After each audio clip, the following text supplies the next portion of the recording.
जिल्हाधिकारी आणि अतिरिक्त जिल्हाधिकारी, आरडीसी आणि डेप्युटी कलेक्टर यांच्याकडे काय काय जबाबदाऱ्या असाव्या.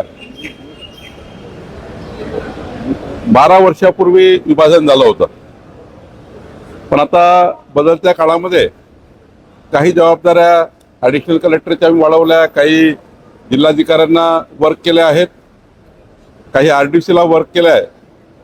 त्यामुळे योग्य पद्धतीनं कामाचं जे काही विभाजन झालं तर अजून गतिमान प्रशासन होण्याकरता फार आपल्याला त्याचा उपयोग होईल. आणि म्हणून मला असं वाटतं की माननीय मुख्यमंत्री देवेंद्र फडणवीसजी यांनी सुचवल्याप्रमाणे आम्ही आता हे विभाजन केलेलं आहे. नक्कीच आमचे जिल्हाधिकारी आणि ॲडिशनल कलेक्टर, आरडीसी आणि डेप्युटी कलेक्टर, तहसीलदार या विभाजनानंतर चांगल्या पद्धतीने काम करतील आणि जी अपेक्षा सरकारची आहे ती पूर्ण करतील.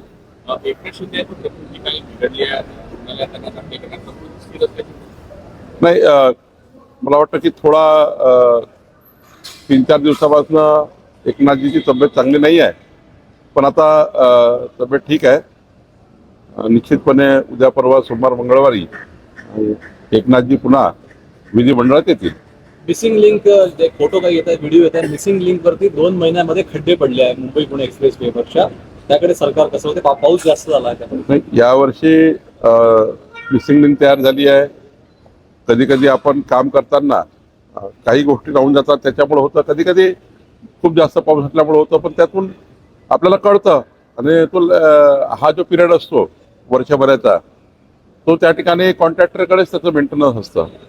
त्या वर्षात त्याला पूर्ण चेक करावं लागतं, कुठे कुठे कामात काही बिघाड झाला त्यांच्याकडनंच ते करून घ्यावं लागतं. त्यामुळे डिफेक्ट लायबिलिटी पिरियड जो असतो याकरता असतो की वर्षभर 6 महिने जे काही आहे त्यात दिलेल्या कॉन्ट्रॅक्टमध्ये त्या काळात त्यांनी पूर्ववत करून द्यायचं असतं. त्याला सरकारचे पैसे लागत नाही. त्यामुळे आता कळलं आपल्याला की कुठं त्या ठिकाणी कामात काही राहून गेलं किंवा पावसामुळे काही होऊ शकतं. अशा वेळी तर सरकारचा म्हणूनच हा काळ असतो, त्या काळात सरकार त्यांच्याकडे दुरुस्त करून देतं. नागपूर जिल्ह्यामध्ये आरटीओ जे आहे, नागपूर ग्रामीण आरटीओ, एका आरटीओ मध्ये 2000 अवैध ट्रक, नागालँड, अरुणाचल प्रदेश आणि काही लक्षद्वीप मधून अवैध पद्धतीने ट्रक रजिस्टर केले, ते नागपूर ग्रामीण मध्ये आणले. रेती माफिया आणि इतर हे ट्रक वापरतायत चोरीचे. महसूल मंत्री म्हणून तुमचं कसं लक्ष? मी आधीच सांगितलं होतं की मी प्रताप सरनाईकजीला हे सांगितलं आहे की या पद्धतीनं काही आरटीओ चुकीचं होत आहे. मागे एकदा बैठक घेतली होती, काहीतरी स्मेल मला या गोष्टीचा आला होता आणि त्यामुळं आम्ही याची तक्रार केली होती. त्या तक्रारीवर प्रताप सरनाईकजींनी त्यात चांगली कारवाई केली आहे. त्यांनी कडक कारवाई करून याला पकडण्याचा प्रयत्न केला आहे. अमित साटम यांच्या वक्तव्यावरून विरोधकांकडून मोठी टीका होती. मी एक परवाही सांगितलं की अमित साटम हे प्रगल्भ नेते आहेत. बोलण्याचे कधी कधी संदर्भ असतात, टिपलं वेगळं जातं, सांगितलं वेगळं जातं. पण अमित साटम कधी असे त्या ठिकाणी इतक्या मोठ्या घटनेबद्दल असे हावभाव करणार नाही किंवा असं हास्य वगैरे करणार नाही. एका वेळी बोलून 2-3 विषय येत असतात. त्यामुळं एखादी घटना सांगितली मग दुसरी सांगितली, आपल्याला वाटतं पहिल्या घटनेबद्दल त्या ठिकाणी काय होते आहे. त्यामुळे अमित साटम हे सेन्सिटिव्ह नेते आहेत, संवेदनशील आहेत. त्यामुळं असं कुठलंही त्या ठिकाणी जे गैरसमज तयार करण्यात आला तो गैरसमज लोकांनी दूर केला पाहिजे.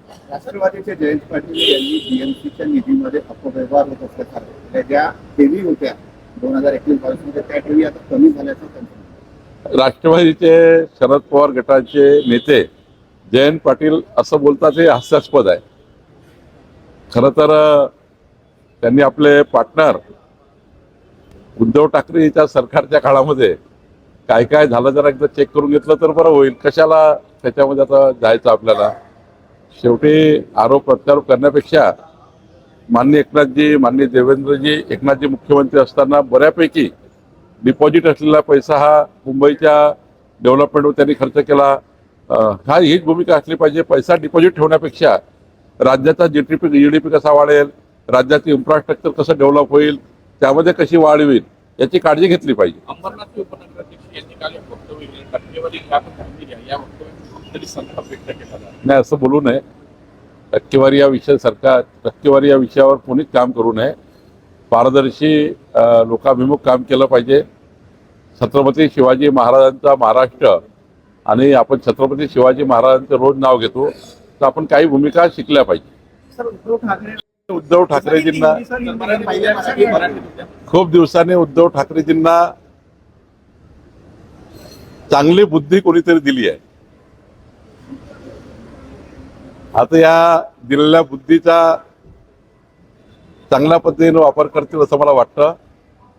उद्धव ठाकरेजींनी या विचाराशीच फारकत घेतली होती. अयोध्येला जाण्यासाठी तयार नाही उद्धव ठाकरेजी, कारण काँग्रेसची युती केली आहे.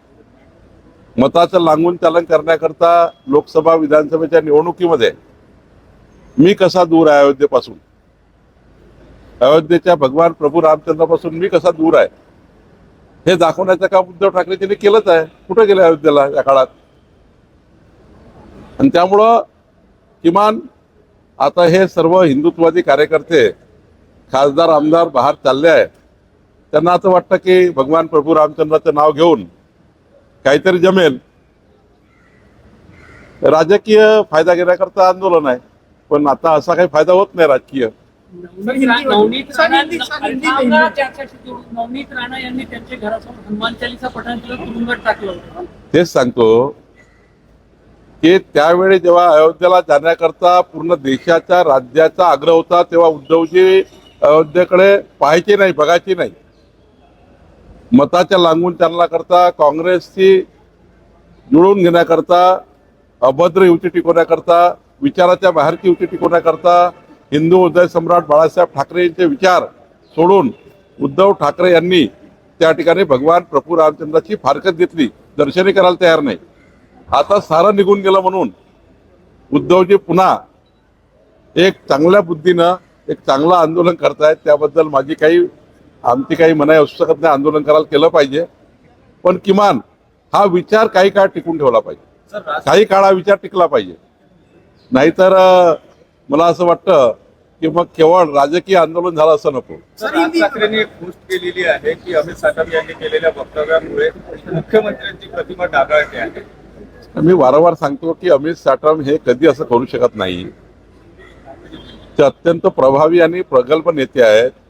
काहीतरी गल्लत झाली असेल, काहीतरी बोलण्यातून भाग झाले असतील. मला असं वाटत नाही की अमित साटम असे कधी बोलतील. सर हिंदी में बता दीजिए. अच्छी बुद्धि आई, इसके लिए मुझे भी अच्छा लग रहा है.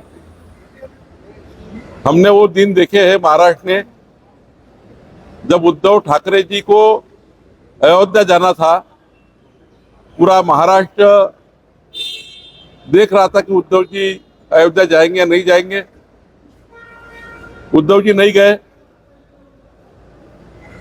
वोटों की लालच में कांग्रेस के साथ युति, और कांग्रेस के नेताओं को बुरा लगेगा. कांग्रेस के साथ जो अलायंस बनाया है वो अलायंस गड़बड़ हो जाएगा अयोध्या जाएंगे तो.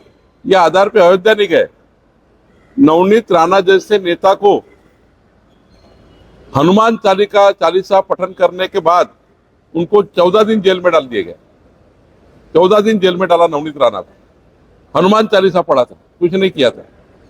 और ऐसे में उद्धव ठाकरे जी आज एक अच्छी बुद्धि से एक थोड़ा आंदोलन कर रहे हैं. तो ठीक है, यही बुद्धि उनकी चलती रहे. कांग्रेस के विचार उन्होंने पकड़े हैं, वोटों का लांगून चालन पकड़ा है, वोटों का तुष्टीकरण करने का प्रयास उद्धव ठाकरे जी ने किया है. अब देखते हैं कब तक ये बुद्धि टिकती है कि राज्य केवल वोट लेने के लिए या अपनी जो अच्छे लोग हिंदुत्ववादी कार्यकर्ता छोड़ के जा रहे हैं उनके मन में कुछ भावना निर्माण करने के लिए कर रहे हैं. लेकिन मुझे लगता है ये बहुत ज्यादा टिकने वाला नहीं है. उद्धव जी फिर कांग्रेस की राह पर ही जाएंगे.